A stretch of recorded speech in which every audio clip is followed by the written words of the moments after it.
Hello. Welcome to Matters of DeCorum. I'm Scott Corum. This is what matters to me. This one's going to be weird. I've had weird rambling ones before, but I had a cross-contamination of thoughts, and I thought I would share it. There's a concept I've dealt with in some of my games, particularly in my supplements for Hot Chicks, Nth Degree, and the Victory System book, Prosthetica. The concept is continuation of consciousness. Right now, I am speaking to you. I have an I, a individuality, my personality, my memories, my everything, the totality of my being and who I am, my identity, my I, my me, the person I refer to when I say me. This is my consciousness. This is not just my memories. This is also how I process those memories. It is how I think, as well as what I think. It's my learned and inherited mental behaviors and the sum total of information that I have to call on. My consciousness. I cannot say that the me I am today is the same me that I was yesterday, because between yesterday and today, I went to sleep. I lost consciousness. I don't know that me that I was yesterday didn't get dumped, like the RAM in the computer emptying out when you turn it off, and I booted up with the same processor, loaded the same basic information into it, and just kept going from my last save point when I went to sleep last night. But for my personal experience, I only remember a series of periods of time when I have been conscious, that being all the times I've been awake between my sleeps, where I've been me, and those have built up into the person I am today.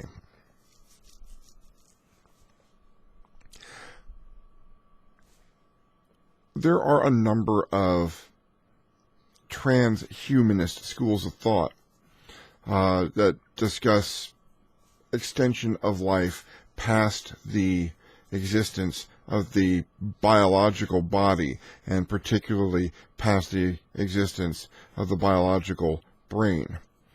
The concept of uploading our consciousness, recording everything that we are, and putting it into a computer that emulates how it all has functioned so that we continue.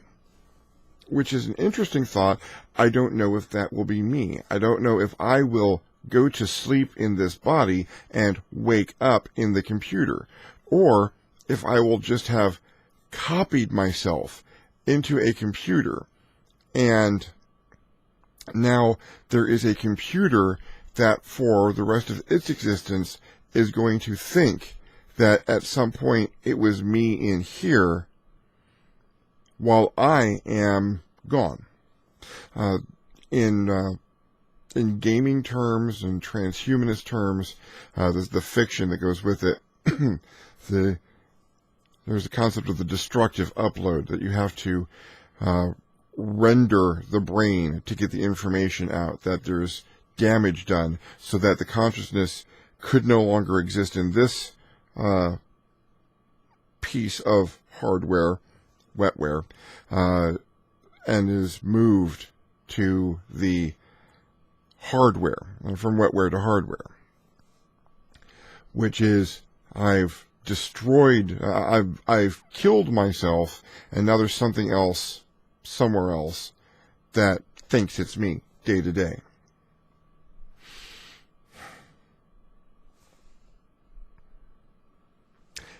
If I clone myself and copy my brain into something else so there's two of me at the same time, obviously they cannot both be me.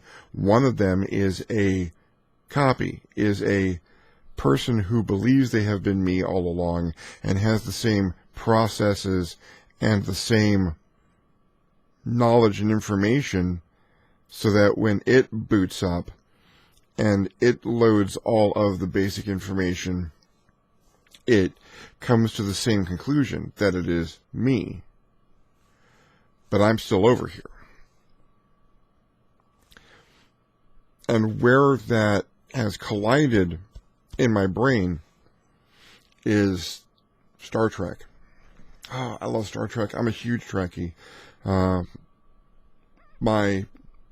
was too young to really understand what was happening when the original series went off the air. But my dad and my brother were both part of the letter writing campaign when the ratings dropped and it was taken off the air. That led to such a huge extensive syndication of the original series. Captain Kirk and Mr. Spock and Dr. McCoy and Scotty, Lieutenant Uhura, Chekhov, Sulu, these were friends of mine in my imaginary worlds as I was growing up. They were a part of my existence. And I am a big fan of Gene Roddenberry's vision for the future and the United Federation of Planets. But now I want to talk about the transporter, matter transmission in general. The way the function of the transporter is described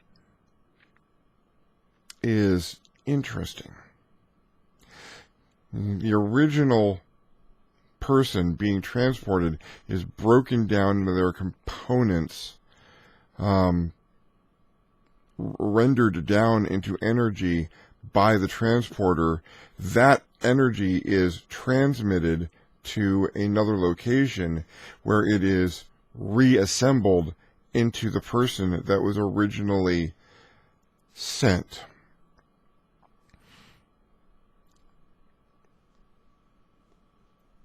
Does consciousness end at that point? Am I taking myself apart and building that copy of me every time I use the transporter? No wonder that people who would think about things, McCoy hated the transporter. Dr. Pulaski, my least favorite character in any series, hated using the transporter. And there's a good reason for that. Is it just a suicide machine that has a copy of you doing your job for the rest of its existence until it uses the transporter doing the same process?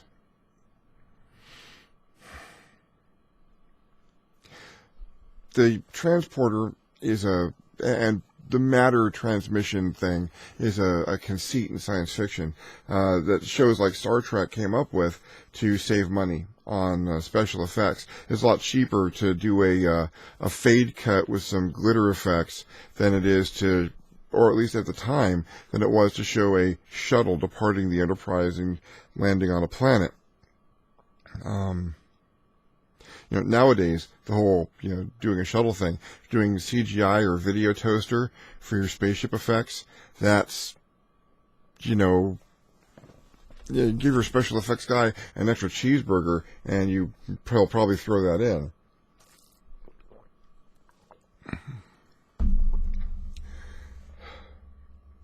But since we've got the matter transmitter in our lore and in our science fiction bag of tricks, Star Trek, Blake 7, Doctor Who, transmats. Now we've got to look at this ethical implication that goes along with the technology, and how would I handle it differently with this particular ethos problem involved. Is the transporter murder? Am I replacing people with perfect duplicates of them, perhaps made out of energy that originally constituted them, but is that just a copy? If you look at modern thought in matter transmission, or how we would teleport across great distances, Michio Kaku, or Dr. Michio Kaku, the futurist, he purported an interesting notion that we are developing right now very, very precise medical scanners. I've been in a couple of them myself over the past couple of months, CTs and PETs and MRIs, and as we go through more and more iterations of their development, and they are capable of reading at a finer and finer level of detail, it's theoretically possible that we could scan someone so precisely that we get the individual atoms and quarks and the processes of those quarks scanned in a working model, which we could transmit to essentially a biological 3D printer at another location far away, with a crap ton of error correction in the transmission, and it would build us at that faraway location. Problem: now there's two of you. Now there is that copy of you that has every reason to believe that it is you, aside from maybe a sign at the location where it is materialized or printed that says you are the copy, which would be an existentially terrifying way to begin that existence. You step into the scanner so you can go visit your cousin on the other side of the planet. Now, you're not you. Does your copy retain your legal rights in that location? Or does it carry a directive for you that you can speak for that personage that is you in matters legal and otherwise in that location? This is sticky already. Now, if you add one step, you have actually performed something very close to matter transmission from Star Trek. That step is you destroy the original. So you step into a scanner, you get scanned, you get transmitted across that distance, 3D printed, and the original is euthanized and incinerated. At which point there is only one you, but you are the copy. Is that you? Is that a copy of you? Is, for all intents and purposes, the experience that copy has is the same experiences you would have if you had just teleported across the planet. But it's not you.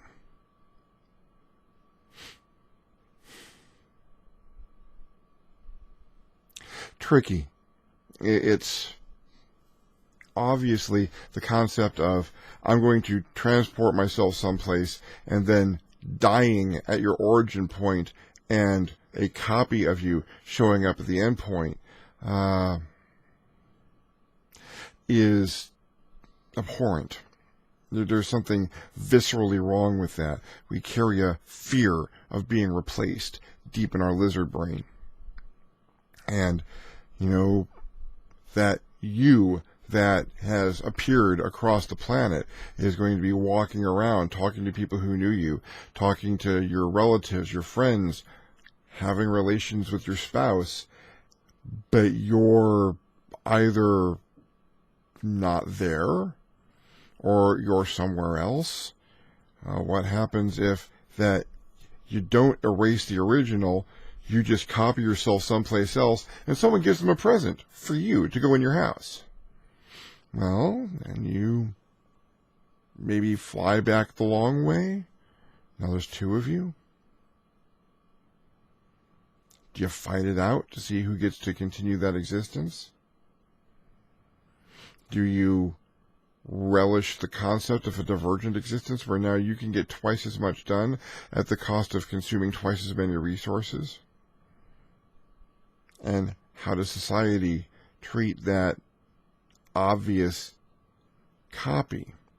You could put it under a microscope. You could put it in the most advanced scanner that you could possibly find, which it's already been through, technically, and you might not be able to tell who is the original unless you kept track of the original and the copy by GPS, or you put a copyright on the DNA strands and the telomere somewhere of the copy that showed up, or maybe a imprint on the femur that you could see with a simple x-ray. This is the copy. How terrifying would that be? Wake up one morning and police bust in the door and you're explaining that that's not you woke up here, you're fine, what's this all about? And they hold a portable scanner to your thigh and it says you're the copy.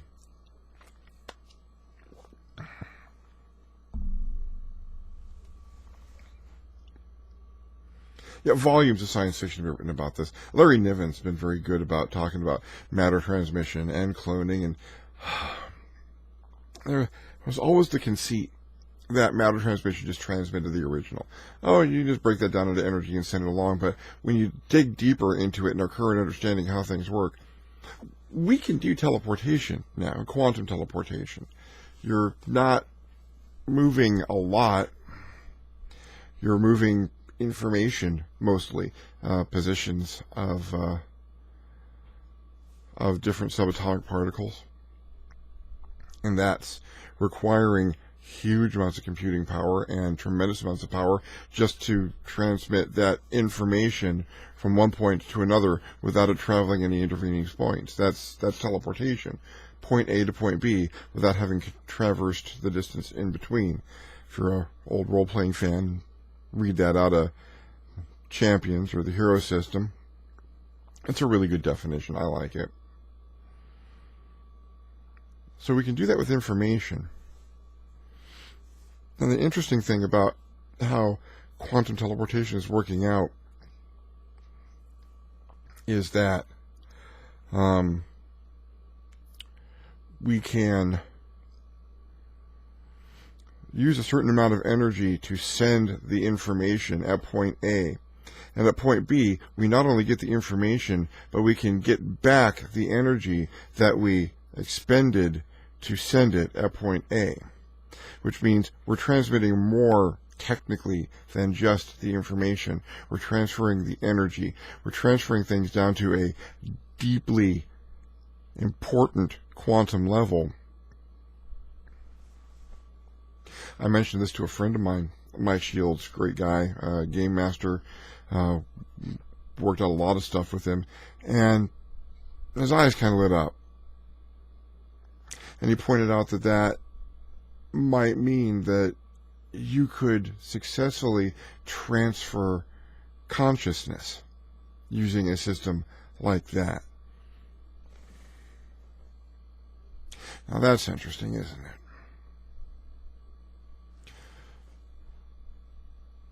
You know, we don't really understand where consciousness lies. Oh, it's in the brain. It's more complicated than that. It's not just the neurons firing across the synapses in your brain and the pattern that happens in, because the neural activity happens more places than just this big cluster of neurons up here. You know, people have gut feelings. We do tend to feel things, get feelings and instinctual senses from other parts of our body. We have nerve ganglia throughout our entire body. Big one in the gut, which adds to this whole conceptual existence, our hunger, our thirst. A lot of our biological drives are part of glandular systems that exist throughout our entire body. So it might not just be a matter of transmitting the exact patterns and the exact positions of everything up here.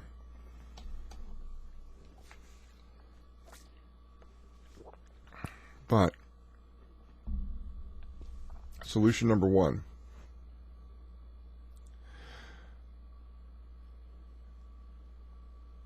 We find the combination of elements in the human body whose information compiles consciousness. Not just here, but a full body scan. And that gets teleported, a quantum teleportation system, massively complex, that doesn't just put it into the same position someplace else, but actually moves that data and information into a simulacra, a simulation, a computer. A very good one. It would have to be something that's generations beyond blue screening, as you wouldn't want to show up in a Windows 10 body. Or XP, even worse.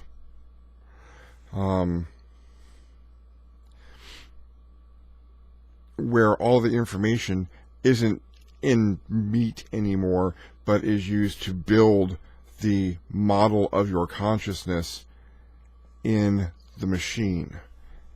So the machine can react and exist with your thought processes, your knowledge, so that the essence of what was you, your consciousness, the I, when I say I know, goes with it.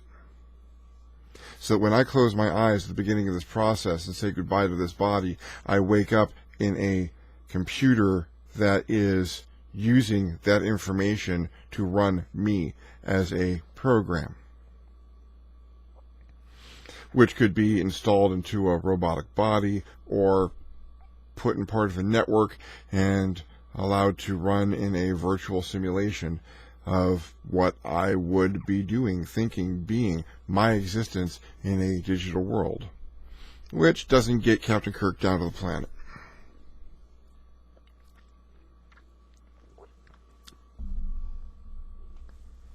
So let's look at it a different way.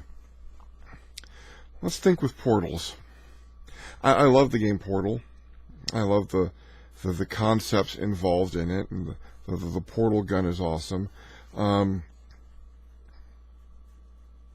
if we could generate short-lived, stable wormholes? Maybe big enough to put a spaceship through. If we can do that, though, if we can build a wormhole generator, which is seeming far more likely than building a matter transmitter, because we understand how wormhole generators would more or less work, whereas the whole matter transmitter thing, we still get hung up with this, who am I?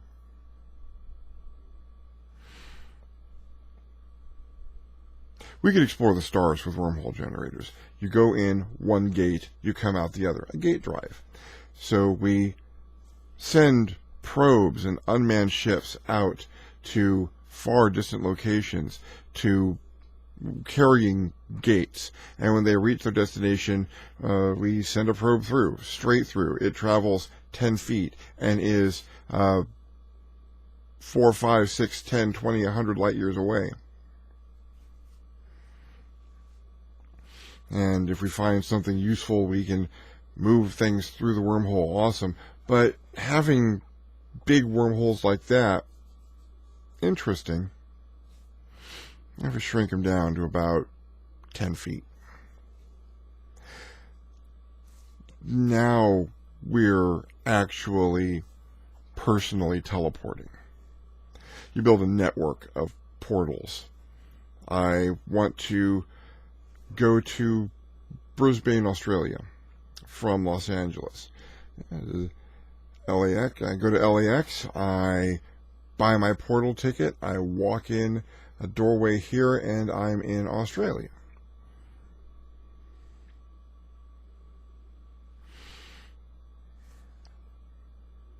I've got a spaceship. I'm exploring an alien world. All the sensors say everything seems safe down there. Let's go down and find out. Take a shuttle? Yeah, it's kind of fuel intensive. Dangerous, because you got to travel that intervening space. Or I send down a gate shuttle. I send down an unmanned vehicle that has a gate system on it. Wait for it to get down, use its sensors to register whether or not the area is safe. I open the gate on my ship in an enclosed area with lots of security and lots of scanners, and check the atmosphere and see if anything starts shooting at me or trying to eat the shuttle. And failing that, I can walk through and traverse the distance from my spaceship to the surface of the planet with no difficulties.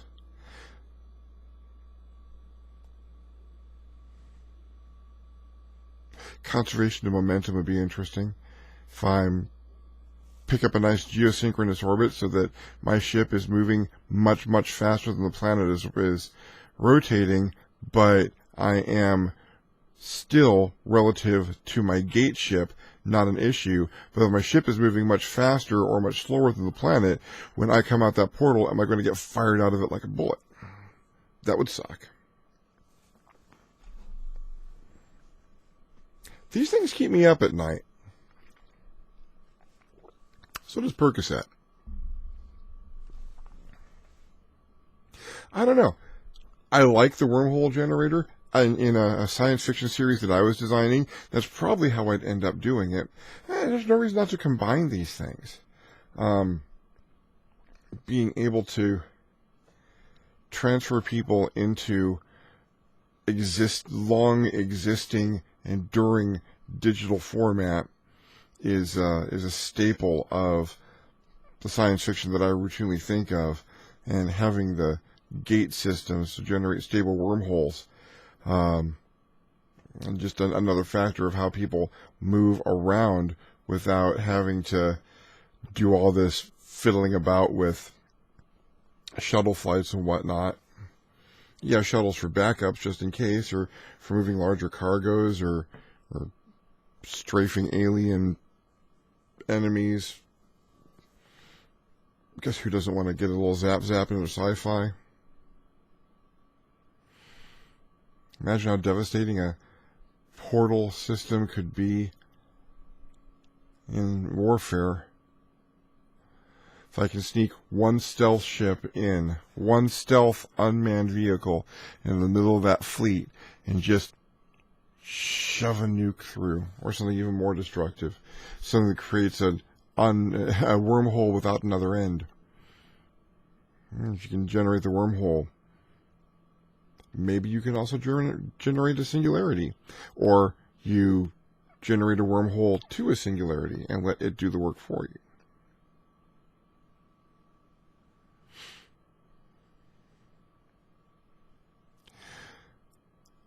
This has been my flight of fancy. I don't know if it's the kind of thing that you can use, but tell me what you think.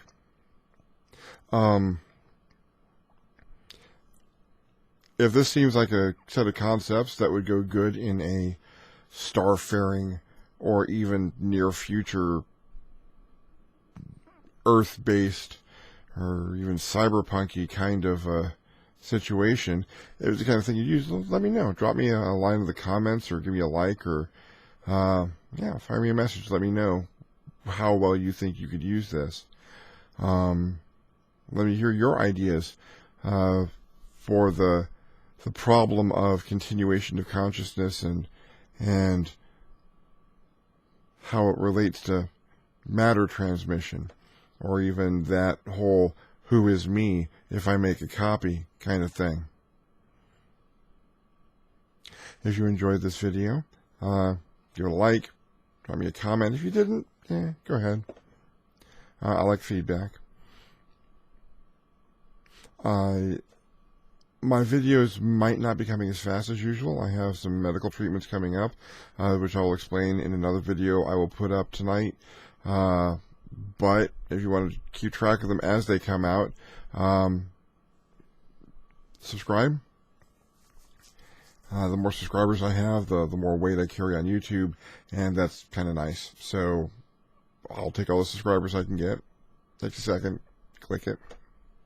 If you really enjoyed this video and like to support me making more, I have a Patreon page, www.patreon.com/ScottCorum. Go have a look, see what you think. If you are so moved, throw me a donation. Feel free to cap it at whatever you like so that you're donating what you're comfortable donating every month. Anything helps. 10, 5, $1 a month. Get enough of those and everything will kind of help out. Everything does help out. In the meantime, thank you for your attention. I hope you enjoyed the video. I enjoyed thinking it up. This is Scott Corum. This is what has mattered to me. And I'll see you next time on the next Matters of DeCorum.